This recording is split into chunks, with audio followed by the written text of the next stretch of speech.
Alors, bienvenue pour cette 7e partie de l'analyse des cartes du Tarot Mysterium.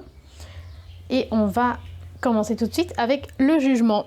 Alors, au niveau des significations, Célia Melville nous proposait que le jugement représente donc un appel, une vocation, une évolution et le jugement à proprement parler. J'en ai aussi une vision rien différente dans l'idée, toujours dans l'idée que le tarot est plutôt d'une époque médiévale et donc le jugement évoque le jugement dernier, donc quelque chose qui va arriver, qui est inévitable et qui va jeter aussi un regard sur le passé, sur ce qu'on a fait, sur les choix qu'on a pris. De se poser la question si on a bien fait ou non. Donc dans l'idée évidemment, au lieu d'attendre qu'il soit trop tard et que ce soit à ce moment-là, de se poser la question de qu'est-ce qu'on penserait, qu'est-ce que je penserais de moi, qu'est-ce qu'on penserait de moi après coup, en voyant ce que j'ai fait. Et c'est vraiment dans cette optique-là que j'ai choisi ces cartes. Donc j'ai deux possibilités.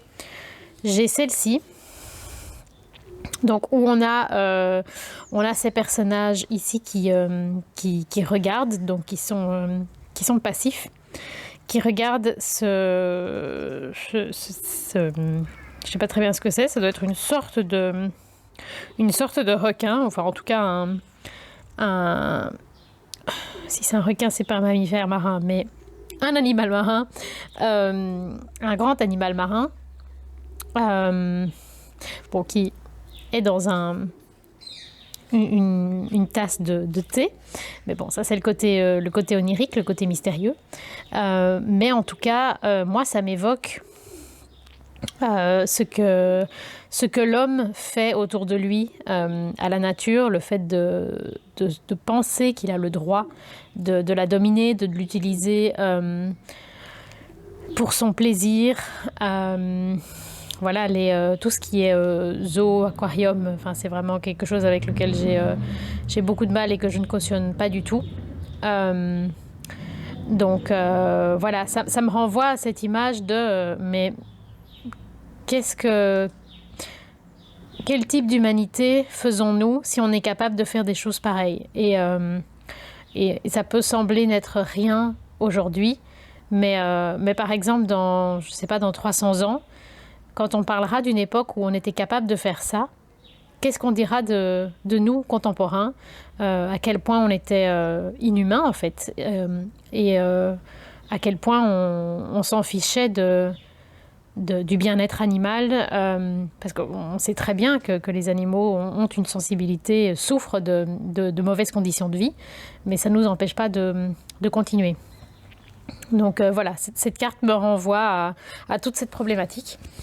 Et alors j'avais choisi celle-là, plus dans l'optique, un peu dans la même optique, mais plus dans l'idée de la pollution, donc de l'état dans lequel on met la planète au fur et à mesure, dû à nos activités humaines. Les jeunes générations aujourd'hui jugent déjà les adultes d'hier pour leurs mauvais choix, mais je pense que ce sera bien pire encore à l'avenir, sans doute à raison. Donc voilà, c'est toujours dans cette optique de est-ce que c'est ok pour moi de continuer à me comporter de cette manière-là, sachant ce qu'on pourrait penser de moi une fois que je ne serai plus là. Voilà, c'est dans cette optique-là que j'ai pensé ces cartes. Et je ne sais pas laquelle choisir. Je vous avoue, les deux me plaisent énormément. Celle-ci, mais peut-être un peu plus sensible, parce que voilà, là c'est le bien-être animal, là c'est la pollution. Bon, les deux me touchent, mais il y a une dimension dans celle-ci qui me touche peut-être encore un peu plus. Alors, pour la dernière arcane majeure, donc le monde, donc Célia nous parle de réalisation, de complétude et de récompense. Donc, j'avais choisi ces cartes-ci. Je pense que celle-là, je l'aime un peu moins. Enfin voilà, je savais pas trop où la mettre et je me suis dit que ça pouvait aller dans la thématique du monde. Mais je pense que c'est un peu... c'est de loin, on va dire. Peut-être qu'on peut s'imaginer que c'est l'animal marin du jugement qui retrouve la liberté et qu'on peut aujourd'hui l'observer et observer le fait qu'il a retrouvé la liberté et que c'est... La récompense, c'est de savoir qu'on a bien fait, qu'on a fait ce qu'on devait faire, qu'on a fait ce qu'il fallait. Voilà, mais je pense que c'est un peu éloigné. Il y a celle-ci que j'aime beaucoup, qui me renvoie un peu aux œuvres de Terry Pratchett.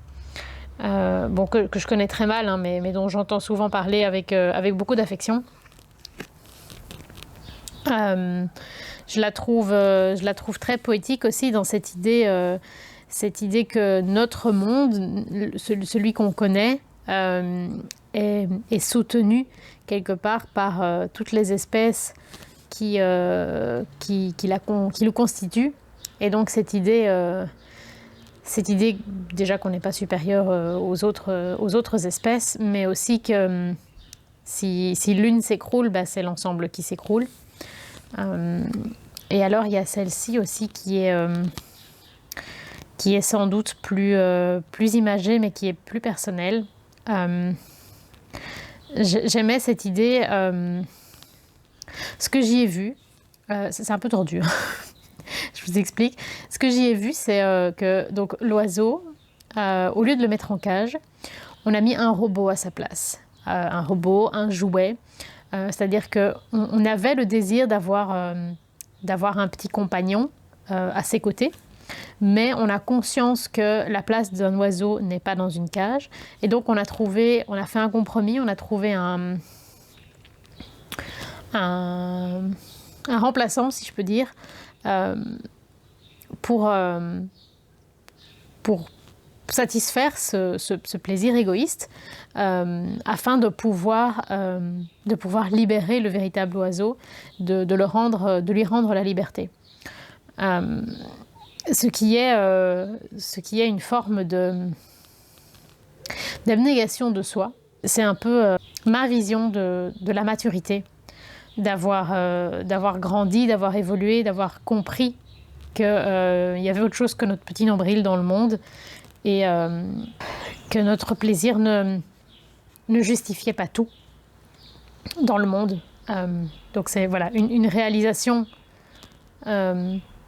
personnelle de rendre la liberté à un animal qu'on gardait à tort. Même si probablement ça... si cet animal a été aux côtés d'une personne, probablement que ça lui est douloureux quelque part de lui rendre sa liberté, mais c'était la bonne chose à faire. Et ce qui est intéressant, c'est finalement c'est l'oiseau robot qui reste en cage, mais on voit que c'est un robot qui lui rend sa liberté. Donc est-ce que ça sous-tendrait l'idée que c'est par l'utilisation des machines que l'humanité peut redevenir plus humaine, que ceux qu'on pensait, les machines qu'on pensait inférieures à nous sont finalement celles qui nous rappellent ce qu'il y a de bien à faire. C'est peut-être un peu perché, je vais peut-être un peu trop loin là, mais ça me parlait de quand même souligner ce détail. Donc, pour des raisons très personnelles, je pense que je vais prendre celle-ci, même si en soi celle-ci serait parfaite aussi. Je ne sais pas. J'hésite. Dites-moi ce que vous auriez choisi, vous. Alors, je Je vais m'arrêter ici pour cette vidéo. Donc on a fait toutes les majeures et je vous retrouve dans une autre vidéo pour commencer les mineures.